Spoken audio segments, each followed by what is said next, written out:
Hello everyone. आज मैं आपके लिए एक ऐसा वीडियो लाई हूँ जो कि बहुत दिनों से आप लोग मुझे पूछ रहे थे कि किस तरह से मैं सारे काम मतलब मैं अपना यूट्यूब का काम, आर्यन, घर का काम, सारे काम मैं एक साथ संभाल लेती हूँ। तो मैंने सोचा कि नए घर में आने के बाद ये सब चीज़ें एक्चुअली मैं कैसे करती हूँ वो मैं आपके साथ शेयर करूँ, और किस तरह से मैं मॉर्निंग से लेके इवनिंग तक मैं अपना पूरा काम कंप्लीट कर लेती हूँ, और हर एक टाइम को मैं किस तरह से यूज़ करती हूँ। तो चलिए शुरू करते हैं। तो अभी मैं काम शुरू कर रही हूँ बेडरूम से। एक्चुअली 30 मिनट्स है मेरा टारगेट, और 30 मिनट्स के अंदर मैं दोनों बेडरूम को ही कंप्लीट कर लूँगी। मिथुन ऑफिस चले जाने के बाद एक्चुअली मेरा काम शुरू होता है। पहले तो मैं सारे घर का काम अकेले करती थी, पर अभी मेरे पास एक मेड है जो कि बर्तन और फ्लोर को क्लीन करते हैं, तो ये दोनों चीज़ें मुझे नहीं करना पड़ता। मिथुन ऑफिस जाने से पहले तक मेरा जो रूटीन है वो एक्चुअली मैं अभी तक शूट नहीं कर पाई, क्योंकि वो जो टाइम है उस टाइम में मैं बहुत ज़्यादा बिजी रहती हूँ। पर अगर किसी दिन हो सके तो मैं उस टाइम को भी आपके साथ शेयर करूँगी कि किस तरह से मैं उस टाइम में अपना काम को हैंडल करती हूँ।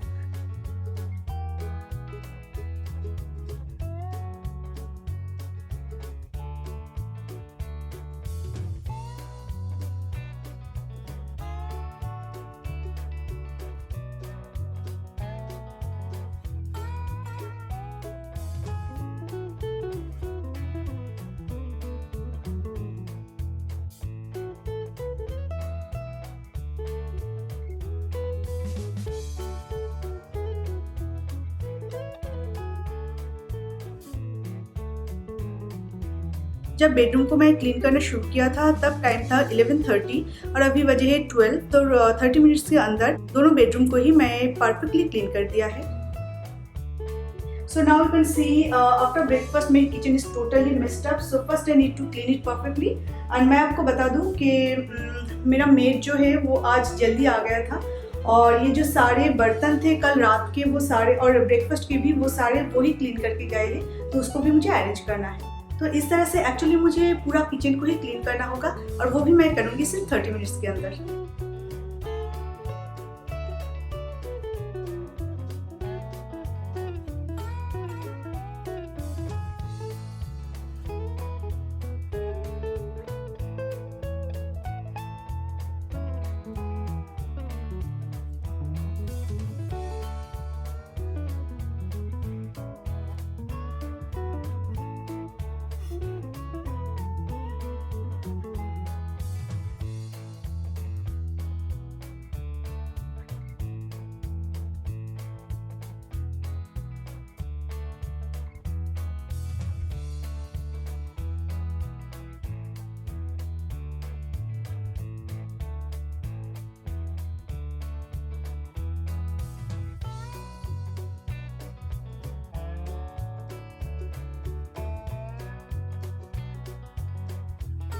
तो इस तरह से 12:30 तक मेरा किचन क्लीनिंग का भी रूटीन कंप्लीट हो गया है।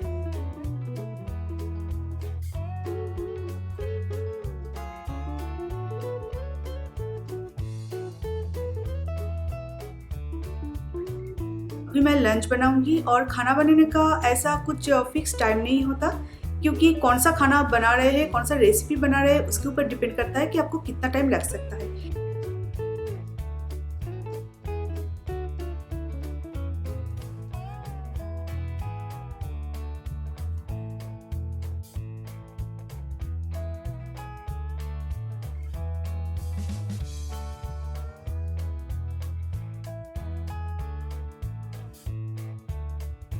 अभी मैं रात के लिए राजमा भिगो दूंगी।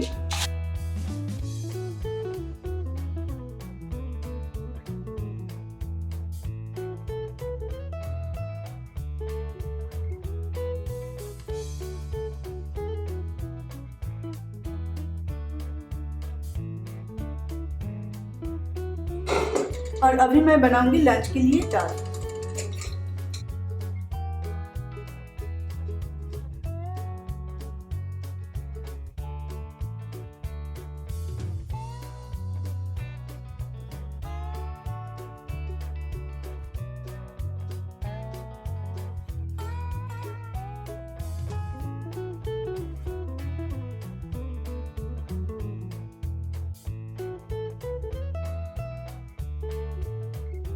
किचन का काम करते हुए मैं और भी कुछ काम करती हूँ, जैसे कि स्किन केयर। हर औरत के लिए स्किन केयर एक बहुत ही इंपॉर्टेंट बात होती है। जितना भी बिजी रहे पर उसके बीच थोड़ा सा टाइम तो निकाल ही लेती है स्किन केयर करने के लिए। तो मैं भी बिल्कुल ऐसे ही थोड़ा सा टाइम निकाल के स्किन केयर कर लेती हूँ, और वो जब तक ड्राई होता है तब तक मैं थोड़ा सा लैपटॉप में बैठ के अपना यूट्यूब का काम कर लेती हूँ। अगर कोई भी काम पेंडिंग रहे या आप लोगों के जो कमेंट्स रहते हैं उसका जवाब देना, और ऐसे बहुत सारे काम हैं जो कि खाना बनाते हुए मैं कर लेती हूँ। सब्जी कढ़ाई में दूँ और वो झट से बन जाएगा ऐसा भी नहीं है, वो पकने में थोड़ा सा टाइम लगता है। तो उसी टाइम में मैं ये सब चीज़ें करती हूँ ताकि मेरा थोड़ा सा भी टाइम वेस्ट ना हो।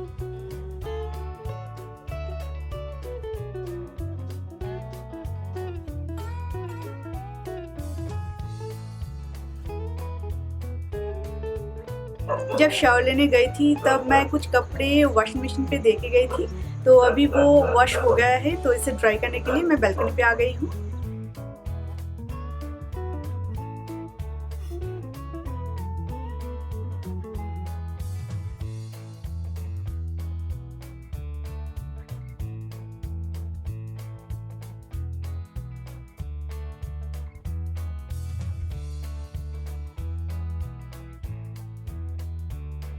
वैसे वेदर आज बहुत अच्छा है, बहुत अच्छा लग रहा है। कम्प्लीटली क्लाउडी एंड थोड़ा थोड़ा फॉग जैसे, दूर से थोड़ा थोड़ा फॉग जैसे लग रहा है। बहुत अच्छा लग रहा है आज बाहर का मौसम। 2 बजे के अंदर मैं नहाना, पूजा करना और लंच करना, ये सारे काम कंप्लीट कर लेती हूँ। और फिर 3:30 बजे आर्यन का बस आता है, तो उस टाइम में मुझे नीचे जाना पड़ता है आर्यन को लेने।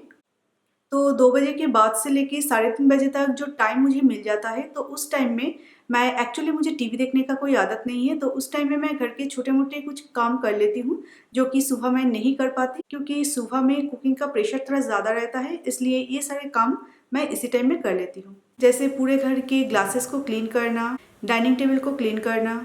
वैसे आज आर्यन का छुट्टी है, क्योंकि आज बैंगलोर में एक फेस्टिवल है, तो इसलिए आज उसका छुट्टी है। फिर भी ये सारे काम मैं इसी टाइम में करती हूँ, क्योंकि मेरा आदत बन चुका है। 3:45 तक आर्यन स्कूल से आ जाता है और उसके बाद वो नहाने जाता है। फिर मैं कुछ खाना उसके लिए बना के रखती हूँ, वो खा लेता है।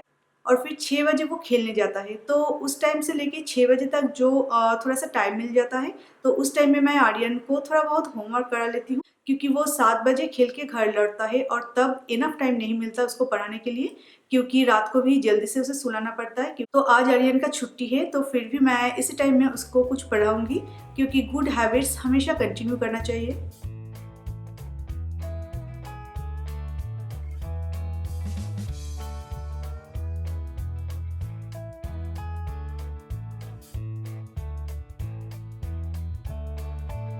तो अभी बज गए हैं शाम के 5, और इस टाइम में आप सभी जानते हैं कि मैं चाय पीती हूँ और कुछ टाइम मैं खुद के साथ बिताती हूँ। इस टाइम में मैं कोई और काम नहीं करती, बस खुद के लिए जो कुछ भी करना होता है, लाइक मुझे मेरे काम के लिए गूगल से कुछ पढ़ाई करना पड़ता है।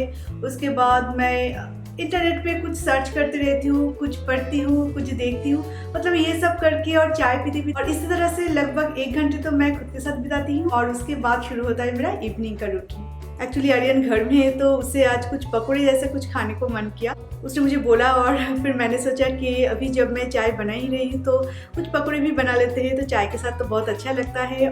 तो आर्यन भी पढ़ाई कर रहे हैं, तो इसी टाइम में मैं चाय और पकौड़े बना लेती हूँ। तो आलू के पकौड़े बनाने के लिए सबसे पहले मैं आलू को छोटे छोटे पीसेस में काट के उसे बॉईल कर लेती हूँ, ताकि पकौड़े बहुत ही अच्छी तरह से बन जाए और अंदर जो आलू रहेगा वो भी बहुत अच्छा सॉफ्ट हो जाए। तो इसलिए मैं आलू को पहले से बॉईल कर लेती हूँ। तो अभी इस बॉइल्ड पोटैटो को ठंडा करने के बाद, ये लगभग ठंडा हो चुका है, थोड़ा सा वार्म है, तो ये चलेगा, कोई प्रॉब्लम नहीं है। इसमें मैं ऐड करूंगी बेसन,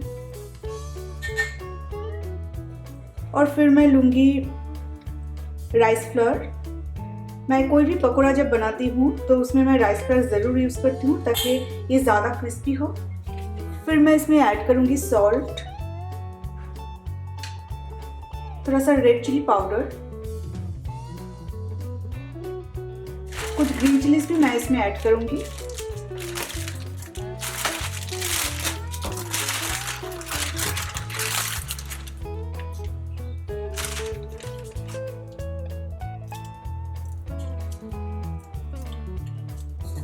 अब इसे अच्छी तरह से मिक्स करके इसमें मैं पानी ऐड करूँगी।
ये रियली बहुत क्रिस्पी बना है। इस पकौड़े को तो आप ज़रूर ट्राई कीजिए, और वैसे भी अभी ऐसे बारिश का मौसम चल रहा है तो बहुत अच्छा लगेगा चाय के साथ। तो गाइज़ यहाँ पे अभी मैं लंबे टाइम तक बैठ के चाय और पकौड़े को एंजॉय करूँगी, और फिर मिलते हैं मेरे नेक्स्ट ब्लॉग में। तो इस ब्लॉग को मैं यहीं पे ख़त्म करती हूँ। Bye bye.